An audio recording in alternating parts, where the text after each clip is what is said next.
Hey everybody, today I want to talk about a bottle of water. Right now, it doesn't seem like something that should be super complicated, but we're going to go through basically the highs and lows as far as like when you look at pricing on a bottle of water, and then we're going to talk about the reasoning behind it.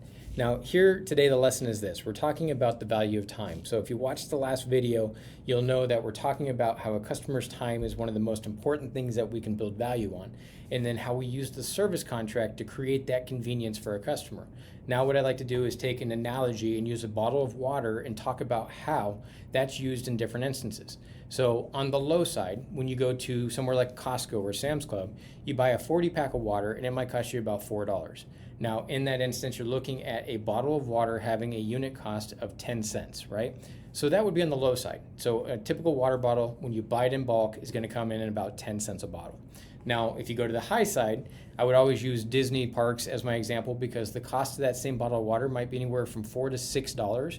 Or if you go to Las Vegas, like I was just at last week, a bottle of water can be as much as $8, right?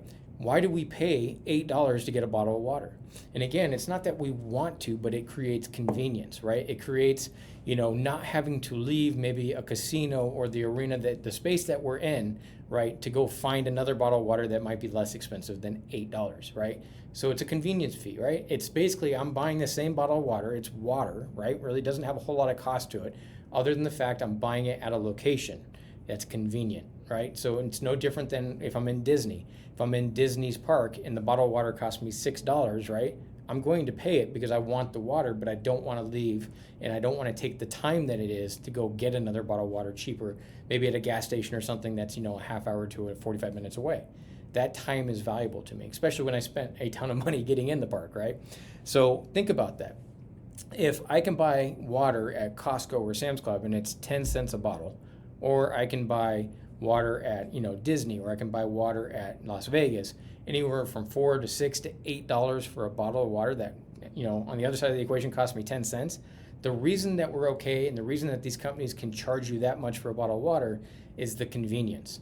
So now take the same logic, right? Now, if we know that time is one of the most valuable things, that's what they're doing, is they're selling you a bottle of water for more money because they understand that your time is valuable, that you don't want to give up your time in the park, that you don't want to leave, the casino or where it is that you're at to go buy a bottle of water because you're taking away from the time that you have. Right? Now, I'm not trying to say that we want to charge a ton of money for a service contract, but what I am saying is the value of the service contract is there because of the time that it's going to save our customer. Think about it. A service contract allows a customer to not be interrupted in their day-to-day life.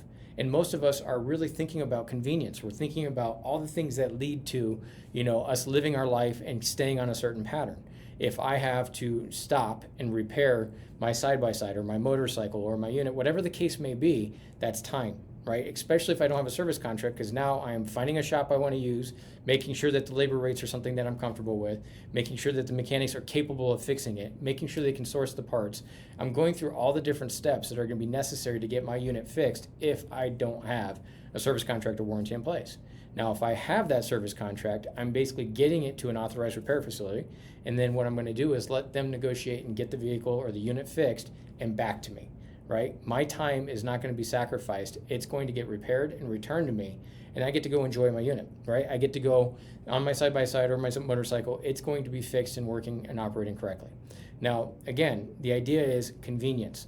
They're not going to be interrupted. They're still going to be able to get to and from work. In the event that they have a motorcycle, maybe they have substitute transportation. They get a rental car to use while their motorcycle is getting fixed. So it's not only going to get it repaired for them, but it's going to keep them moving from point A to point B while it's happening.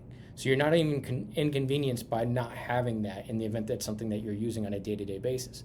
Think about it. Time is a huge factor when it comes to what we are, building value in when we're talking about these products.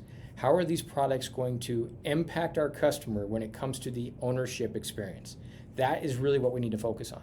When we're inside the dealership, we're selling a motorcycle, we're selling a side-by-side, we're selling a snowmobile, all the units that we're selling. When we do that, we're building a great customer experience.